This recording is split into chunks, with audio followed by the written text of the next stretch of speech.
right, y'all. Welcome for the first time ever and for the first episode of the Monarch Arts and Wellness Foundation podcast. I'm Dr. Ryan Greene, one of the co-founders, and joining me is... Samantha McNeely. I started Monarch Arts and Wellness Foundation with Dr. Ryan Greene. Would you like to introduce the foundation? Yeah, so people listening, why are we here? Is a good place to start. Why, I think, is the driving and underlying purpose for everything that we do in life, and especially with this foundation, this podcast.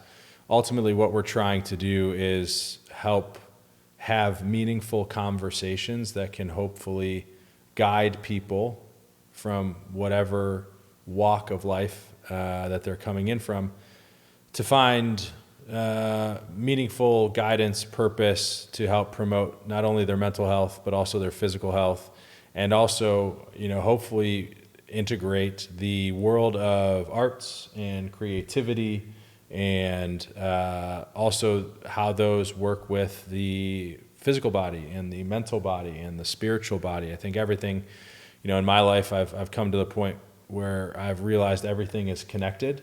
Everything. And yet we are really, really good at reducing and siloing and marginalizing and compartmentalizing life into, if you're into art, you're an eccentric individual that stays in your studio and does whatever you want to do. And if you're a health-focused person, you're a gym rat. And I think there's an opportunity, especially with this podcast, with this foundation, to show that we are all connected, and every decision that everyone makes impacts everyone else.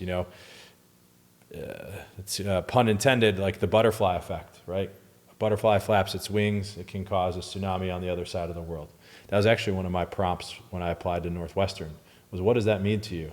The phrase, if a butterfly flaps its wings and causes a earthquake on the other side of the world, and it was like blank, fill it in. So it's pretty interesting. But I think, the higher overarching goal too of what we're trying to do is, you and your family come from a wealth of artistic skill that some people know about, a lot of people don't, and ultimately leveraging the work that you have contributed to, and helping translate that into an opportunity for people to find meaningful existence through mental and physical well-being is a really important aspect of what we hope to cultivate in this podcast.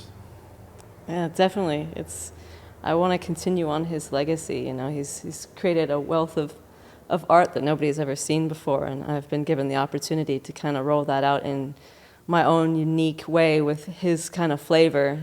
Growing up, he did a lot of philanthropic things, trying to generate awareness with his art, and so this is kind of like an homage to be able to use his art now to generate money to help build some more of these centers that I see us coming together to create, so that we can kind of create a global movement versus just one little idea. And and I think too, one of the things that hopefully we will be able to achieve with this podcast, and ultimately the foundation and the resources we generate from the art, as well as the wellness events and experiences that we're going to curate all throughout the world, is showing folks that those that have the highest level of health don't have to also have the most amount of money, right? We can utilize this opportunity and the resources we've collectively brought together to be able to support people who want to get better. Because if you don't have your health, I firmly believe you have nothing. There's no amount of money that can fix that. There's no amount of drugs, supplements, treatments that are going to get you to a solid place, both mind and body, other than having access to people that can help. And we aim to do that. So I'm excited. Well, it's like changing the story. It's everybody talks about you have to be a tortured artist to create art. It's I think that coming together, there's power in being healthy, and then you can be way more productive. And so I think combining the arts and wellness is like going to make and transform so many people's lives that who knows what kind of things we'll see, because people are healthier and able to generate more art and beauty in the world because they're healthier. And I think it's tremendously important. I've been the tortured artist and the healthy artist, and I've been far more productive and far more vibrant and far more doing way more profound and impactful things versus when I was the tortured artist. Don't get me wrong, my art was really cool when I was tortured, but it's not, I don't want to live that life. And it was a story, an old story, and this is an opportunity for us to share a different story, a different avenue, something unique that I haven't seen before. So it's really exciting to be able to kind of pioneer a different type of program and offer that to as many people as possible. Yeah, and we come from different worlds, right? Like I grew up in a very middle class conservative Christian suburb of Chicago. You did not. No. So like me coming out here to LA, like I had my, I wouldn't say it's preconceived notions, but my programs that would just operate because that's how I existed. And then you had the same, and ultimately we met, and I'll let you tell that story here in a second. But I think one of the things that we share a common belief on is, and you can tell me if I'm wrong, but I think we shortchange ourselves, and I mean ourselves by like the community and society and globally, because we extract the maximum amount we can from people. That we're kind of like using them, like artists and celebrities, actors, whatever it is, people that create, and we just like pull from them until they're like a shell of a human being, and then they expire, right? Why? Why does it have to be that way? And what would our world look like if these brilliant minds, creatives, existed for a long period of time? Like, what would they be able to produce? You know what I'm saying? Like, Da Vinci lived far longer than most people in his time. I'm assuming because it's probably because he took care of himself, but then he was able to produce things, designs, ideas that have impacted, for hundreds of years how the world functioned. Yeah. What would happen if we had, everyone, Jimi Hendrix, right? Like, what would happen if he didn't follow the life path that he did? Maybe he had to, but maybe not. And so that's like, hopefully we can create a movement where no matter who you are, what you're passionate about, everyone's an artist, everyone creates. And why not try to extend that as long as possible for the benefit of not only you, but your community, right? So, yeah, I'm pretty excited. I would love for the people listening who this is their first time, whether it's when this launches or they come to it at a later date. Who are you? How did we meet? And start there. So who am I? I'm Samantha McNeely. I grew up here in Los Angeles, went to Beverly Hills High School. I lived a blessed life in that sense, but not so blessed in other senses. Definitely not the easiest upbringing growing up here. Definitely suffered a number of mental health things that sent me into an interesting spiral growing up. But that's kind of what led me onto the journey of healing. I was determined to not stop and let those things prevent me from living my life. And so I've always continued to, even when things got really difficult and I wanted to end my life, was like, okay, this is not it. And so I kept continuing forward, and I had a really bad accident 2 years ago where I broke both my legs and my back and my wrist all at the same time, and was in a hospital for 83 days in a bed and couldn't move. And after that was determined with everything I had inside of me to continue my life and to get better. And so I persevered, and about a year out of my accident, I had found Monarch, and it was literally everything I was doing in separate locations to get better faster, all in one place. And so then when I arrived, I was like, this is this is the spot. Like, this is what's up, because I know this works. I've been doing it for the last year. And I was like, okay, this is great. It's all right here for me. Like, I don't have to go to this place or this place and that place and that place. And so then I met Ryan, and now we're here. So you mentioned Monarch, and that probably means nothing to a lot of people. So I'll explain that briefly. So Monarch Athletic Club is a concept I created and co-founded with a couple colleagues that, to Samantha's point, is a one-stop shop. So it's a model in health that is, I firmly believe, the future of what we're going to see, the age of, as Sam noted, people trying to get to this goal of a high quality of existence, optimal living, anti-aging, longevity, whatever you want to call it. At the end of the day, in our opinion, and what we offer boils down to, can you do the simple fundamental things that your body requires consistently? Can you sleep? Can you eat well? Can you move your body appropriately? Can you take care of it, both from a nutrition and a biomechanical physical therapy standpoint?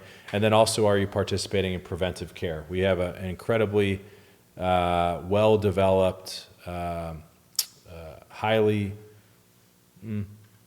successful medical system in the sense of the technology that we have, but as it currently exists, it doesn't function very well because it's too compartmentalized. It costs too much. And so when I was a surgical resident, I was looking around, and I same as you, I was like, this isn't it. My purpose, my passion, everything that I want will not be served in this environment. But it was tough because, like, I didn't know what else to do.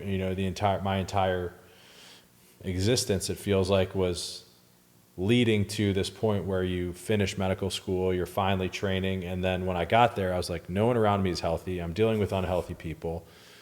It's a high stress environment that yields all these health behaviors that I know are not consistent with a long health span or longevity or high quality existence.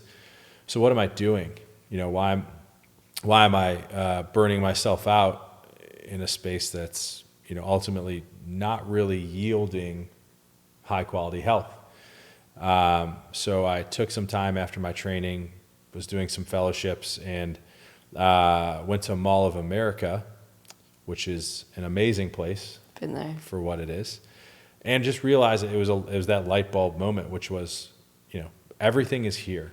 People can park their car and literally spend days here because everything that they need is inside this, massive retail space. Why don't we do that with health? And so that's what we did. So we created this membership-based model that basically takes the best of everything that you need in health, puts it all in one spot, has a community feel because each club has a smaller number of members by design so that you feel like you are part of a community, because that community component is the probably the most important intangible element of health that I think we've lost in society in general. Just meaning, like, you can be, your brother and sister have millions of social media followers, Yeah. but how many friends do they actually have? Yeah. That's a good question, right? Yeah. Like, I don't know. Yeah. I'm assuming probably a handful, yet they're taking input and relying on their message being, consumed by, millions of people.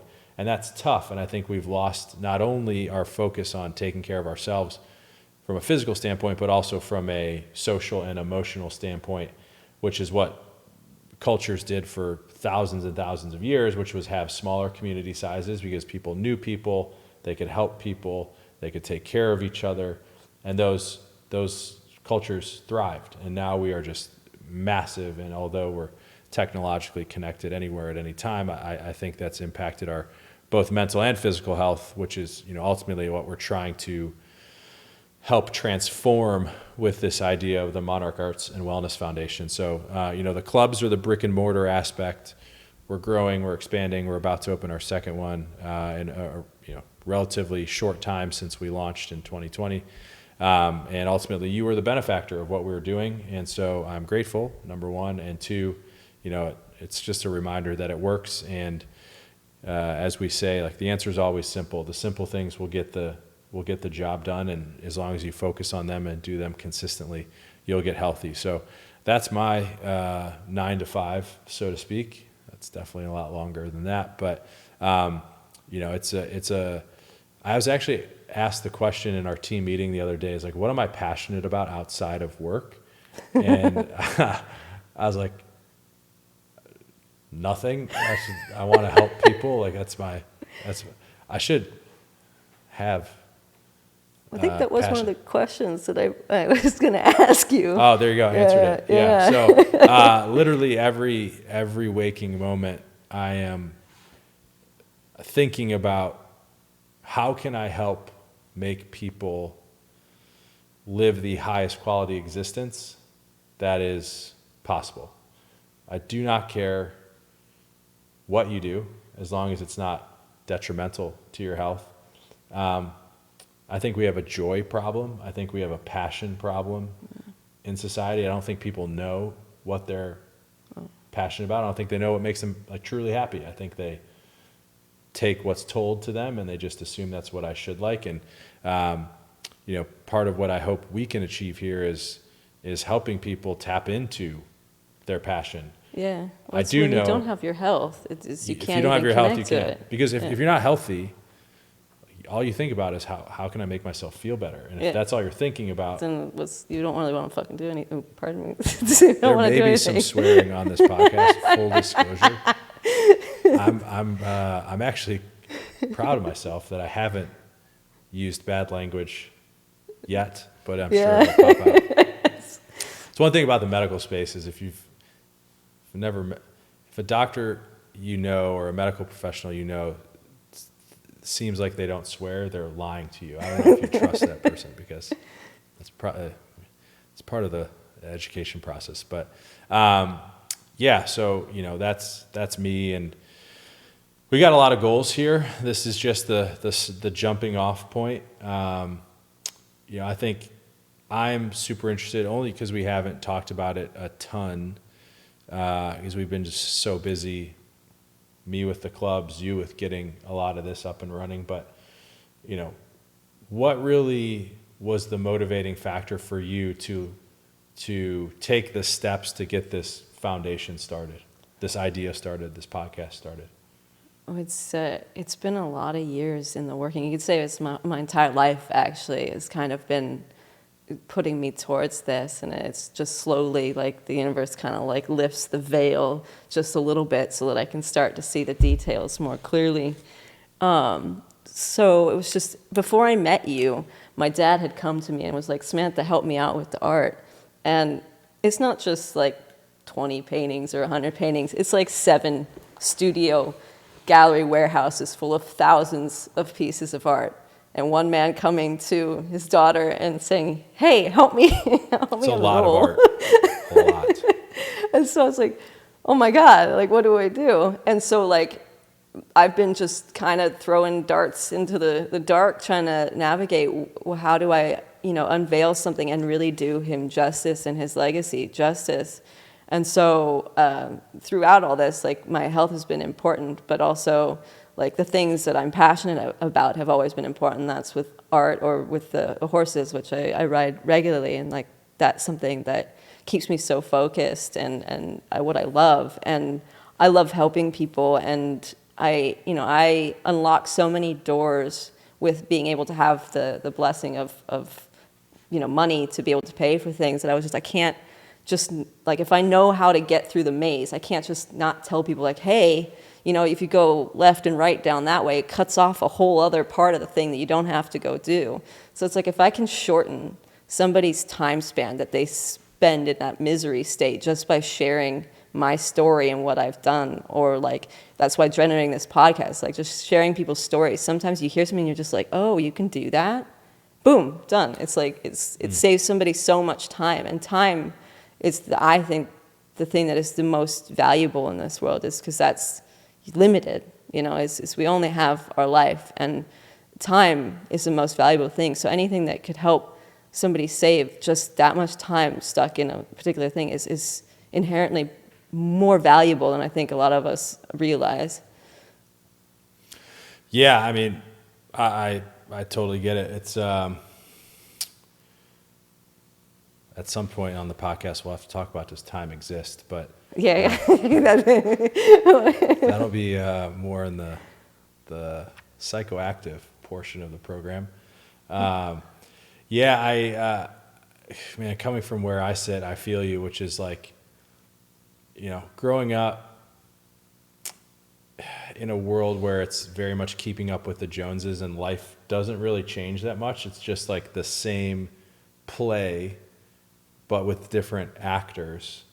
And those different actors are like, my parents occupied the parental role, and now like I'm at the age where my friends growing up are now occupying the parental role, and it's like the same shit. There you go, over and over. I was just always like, man, like, okay, but I feel like we could be doing more. Like I feel like we could be drawing more out of this lifetime, this existence. What's stopping us? And whether it's awareness, which is the beauty of the podcast space, in the sense of like, you're right. Like you can hear anything about anything at any time, and that's amazing. Like that's one of the technological advancements. Like I'm excited about. Yeah, and the other thing is providing resources, right? So if we have the ability to provide resources, then you have time, because if you don't have to do other things or spend your resources to hopefully afford quote unquote time, like that's something that I hope to be able to provide people, is the opportunity, same as you, to claw back some of that existence that can be used for literally anything better than thinking about your health or working yourself to death or spending time just in an unhappy state. We're meant to love people. We're meant to feel love. We're meant to experience joy.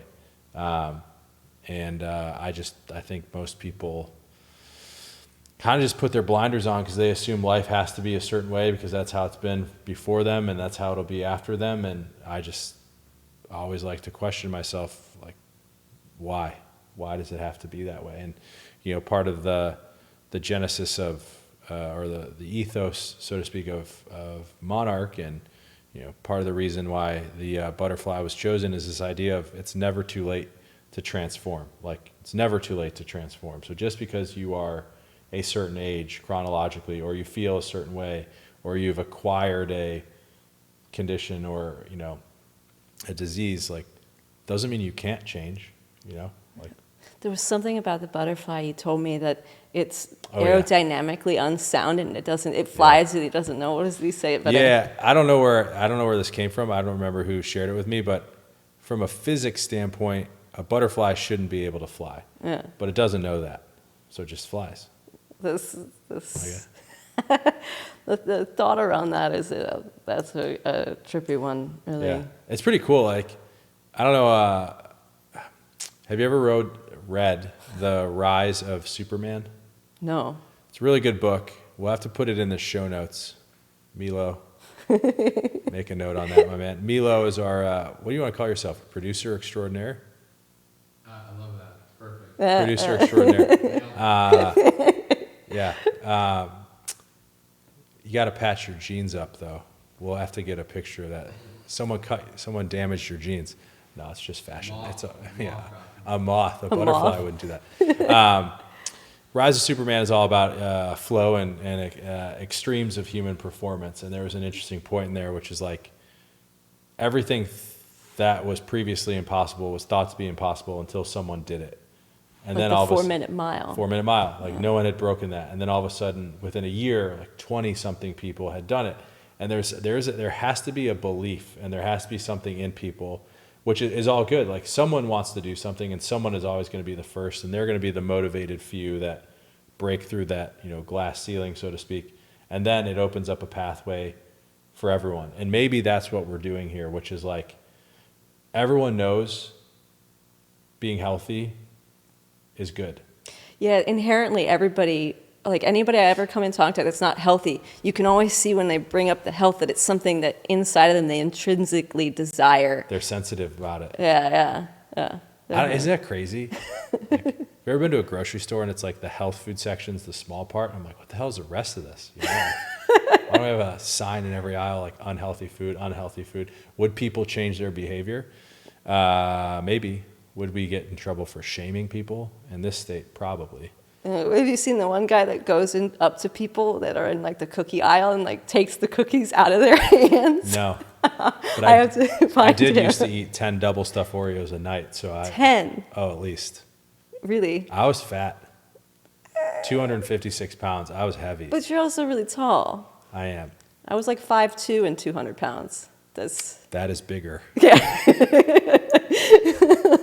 Proportionally, yeah. Man. It's not the highlight of my. When was that?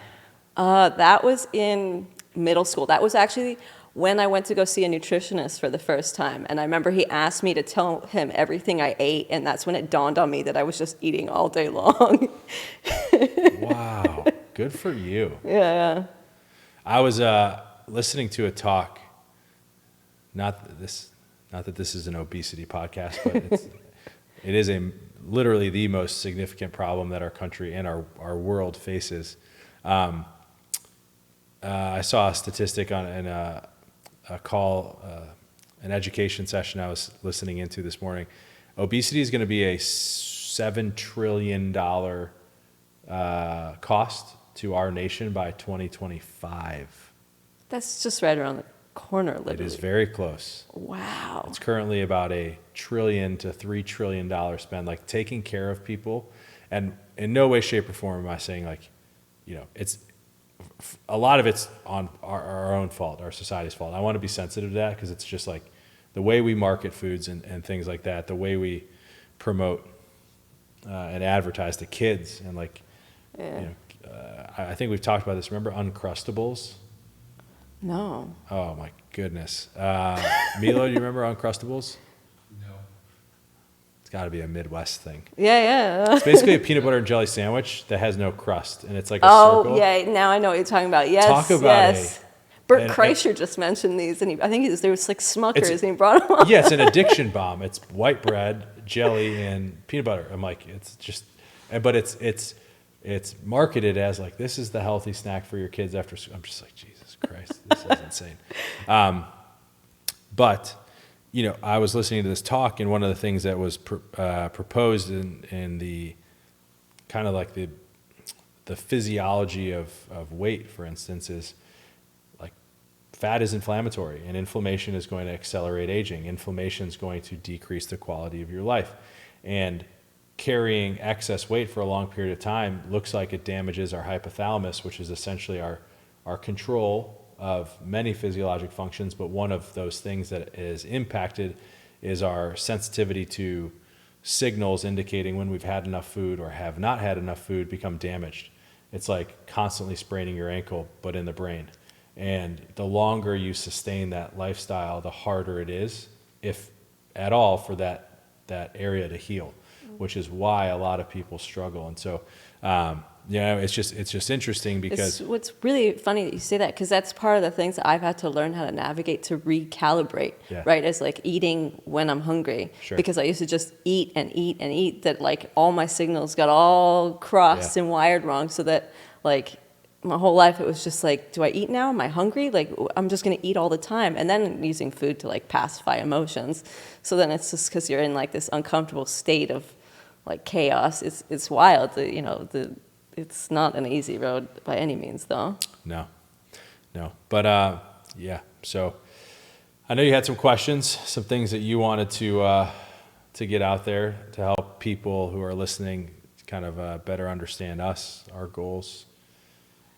One of the stories I thought was really interesting was how you became a doctor. Like, it is National Doctors Day today, by the way. Look at the timing on that one. I know. How did I get here? Where do you want me to begin?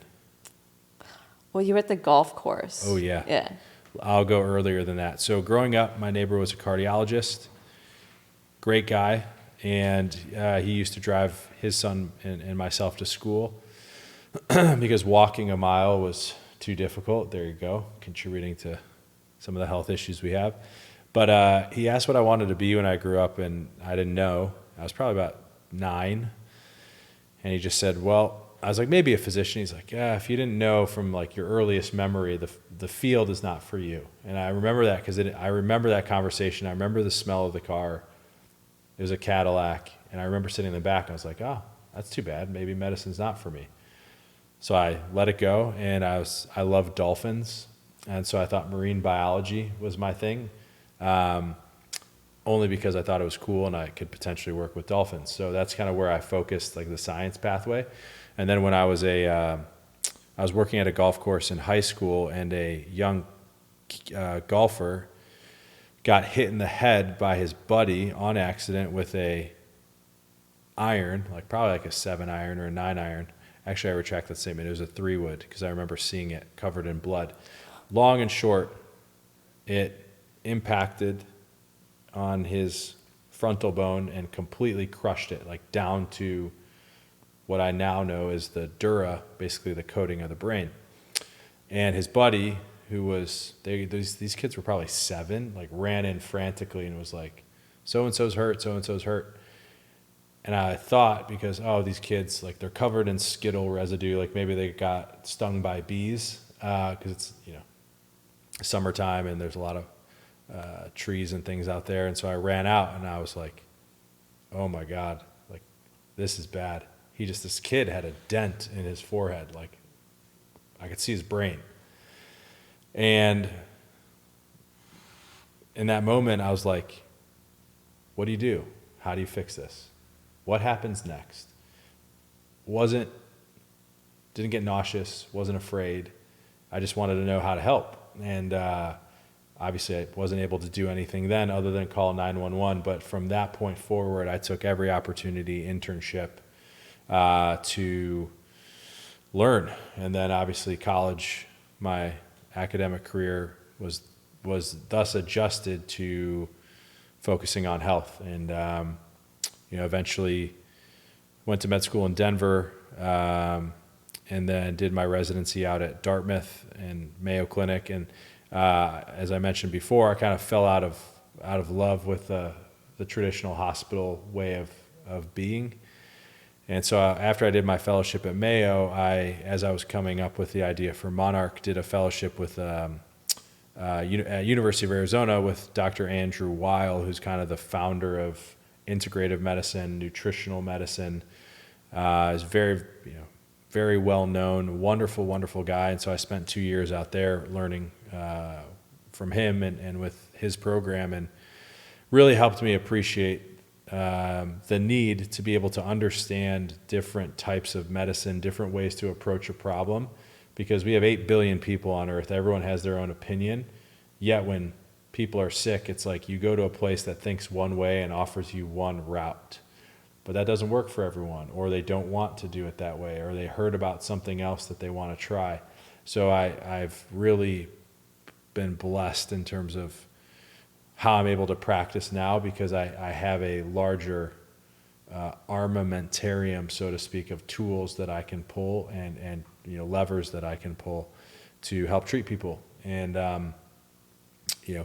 part of it's the well-rounded nature of how I approach things. Part of it's, I'm fortunate that with Monarch we get to take time with people. We get pretty much as much time as we want, and they don't have to worry about cost. Like, it's all part of the program.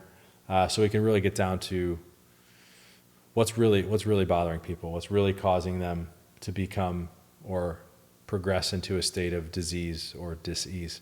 And from someone who was in the surgical path and was there because I just was like, I don't want to actually talk to patients. I just want to fix them and then move along. It's pretty ironic that now all I really do is talk to patients and then get to know them and learn more about them, such as yourself. And then you end up developing potentially lifelong relationships with people. So it's definitely been kind of a 180 in terms of where I thought I would be once I started on the medical path. But as I've appreciated, the universe knows exactly what she is doing, and now I'm here. That is very true. It's my whole life trajectory. It looked like I had no idea where I was going or what I was doing, and then I'm like, oh, wait. I don't think anyone really knows. I think we have an idea, but at the end of the day, I bet if you polled a lot of people and said, did you really think that you would be living in this place with this family situation, doing this job? No. No. No. Yeah. Like, Milo, did you think you'd be doing this job when you were a kid? No. He did not. Yeah. And that's okay. Yeah. But that's the beauty of life, is having the ability to explore and discover. And I can tell you, people do that less when you don't feel good and when you're not healthy. So that's why I do what I do, and will continue to do that, and continue to provide a place to host and kind of be that community gathering space that allows people to get the most out of themselves, whatever that looks like. Like I said, I don't care what you do. I don't care what you're passionate about, where you spend your time, as long as you take care of yourself. Because when you take care of yourself, you're able to contribute and help other people. And that is, I believe, the key to fixing some of our societal issues, is just getting people healthy. It's also the community. Like, that's what I fell in love with at Monarch, was all the people that were there, that worked there, the members, like having a place where I could go, like, and then you want to be there, you want to be healthy, like, then you want to spend more time there, and like just spending more time there around people that are thinking about health and wellness, it continues with you throughout your day. So let's say like you go to that grocery store with the health food section and you worked out, you're more likely to make a smarter decision than if you were just spending your day like doing absolutely nothing, sitting in misery. Then you go, okay, I'm going to take that quick hit of whatever to boost me for that split second. But instead, if you're putting in time and effort into yourself and you go to the store, you want to continue that. And it kind of just, it builds upon itself really quite beautifully. One of the things I wanted to just get on wax, as they say. Never heard that. Milo, do you know that one? Yep. Yeah, put it on wax. So, millennials, am I right? We're the same age. And I think he's definitely older than you. Yeah. Putting on wax is like when you recorded a record, like the records were made out of wax. So Okay, now I know what you're talking about. It's Yeah. a hip hop reference. Clearly, I'm the go-to in terms of hip hop. But one of the things that, no one listening would know this, but I am a Army reservist, and part of what I do outside of Monarch is working on mental health solutions, not only with physical activity, metabolic optimization, hormone optimization, but also some new mental health treatments, psilocybin, ketamine, that can help veterans, because there are a lot of them who need a lot of help and they don't get it. And that is wildly unfortunate. And I know one of the things you're passionate about is not only helping veterans, but also the homeless. So I wanted to kind of take a moment and allow you to just kind of share where your passion is in terms of what we're doing to help those people as well. Yeah, no, it's with the homeless issue. For me, I've always had money, and money would go through my fingers when I was really mentally unwell and sick. And we're spending so much money throwing it at the homeless situation, and nothing's happening. And it's because we can't reach them mentally. And so part of the inspiration for using the art was to generate money, but also to have these programs, mental health programs, to be able to offer to, let's say, homeless people, because homelessness isn't just because someone had a horrible life. It's they're going through a lot of mental and emotional things that they can't navigate properly. It's not something that, they're forever stuck, or they're, this horrible individual. It's just they don't have a means to have access to things that actually work. And if you throw money at them all day, they're sick. It's going to be like me. I would just burn through it, and it would just disappear. And now that I'm healthy, it's like I'm able to use and generate money in a smart way, in a healthy way that like builds upon itself. And it's not because I'm some special individual. It's just because I had access to things that help me get better. And so that's part of what I really want to do, is to be able to offer those programs to as many people as possible, really. I feel you.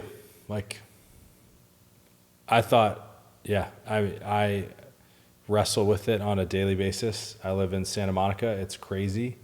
I was driving home last night, and literally every alcove of every business, because it was raining, which is like the amount of rain we've had is like, it's like, do I need to build an ark, or what am I doing here? Like, this is crazy. Did that reference land? No? The arc reference?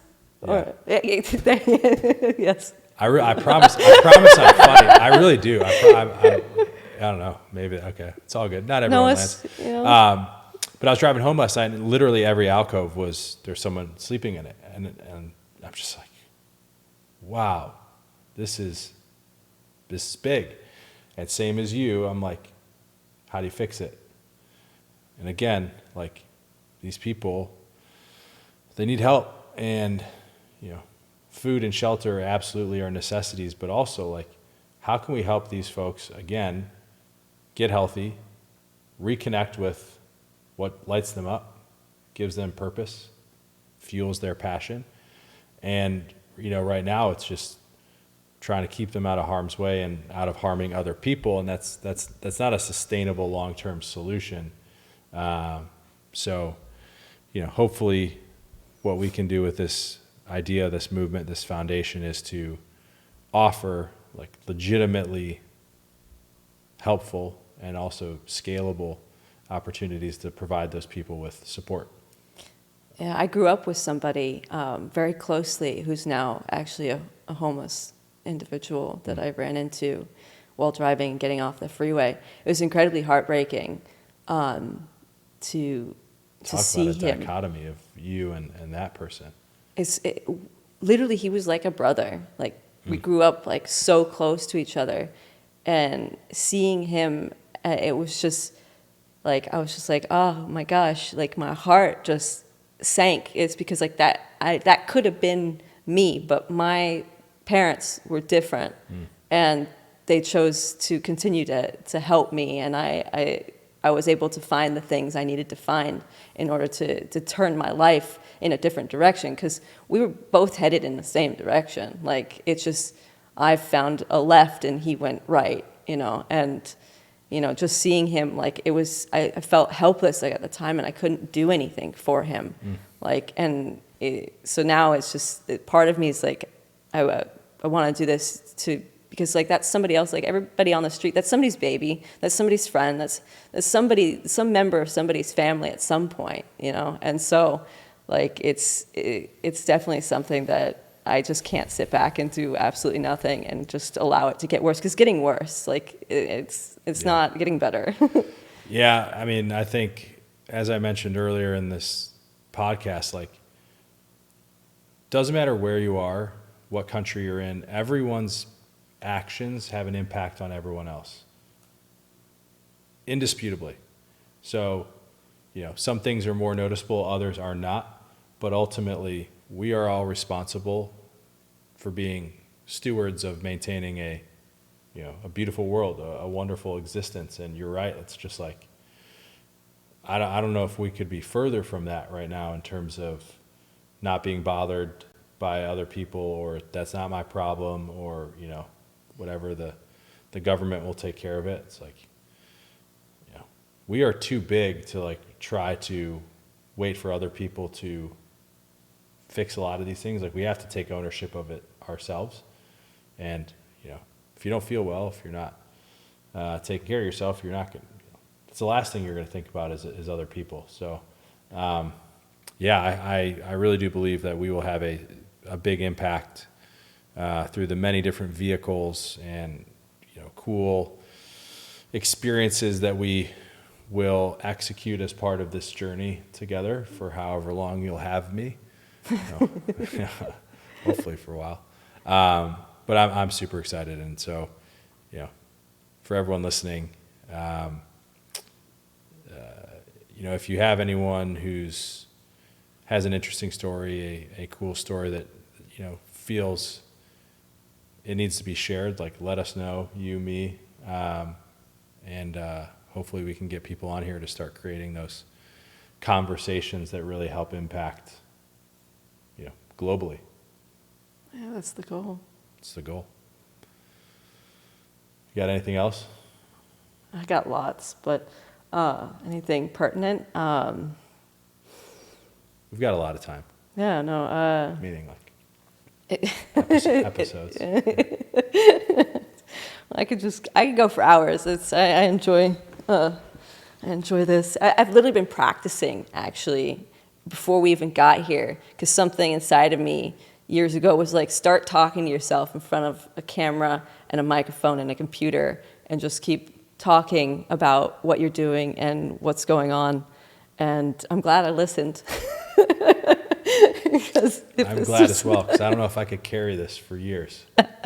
Yeah, like I could sit here like a bump on a log and just watch the world go by. You could. That would not be ideal. That. No. It's sometimes though. It's I've already got enough stress. I don't need to be like, I can add. pass. You really? You sure? Hard pass. Oh, no. I want to make people's lives easier. That would be like the exact the goal. opposite. That's the goal. Well, this has been awesome. And I look forward to continuing to do this with you. So, step 1, check. Done. Amazing. Woo. See y'all next time. Rock and roll.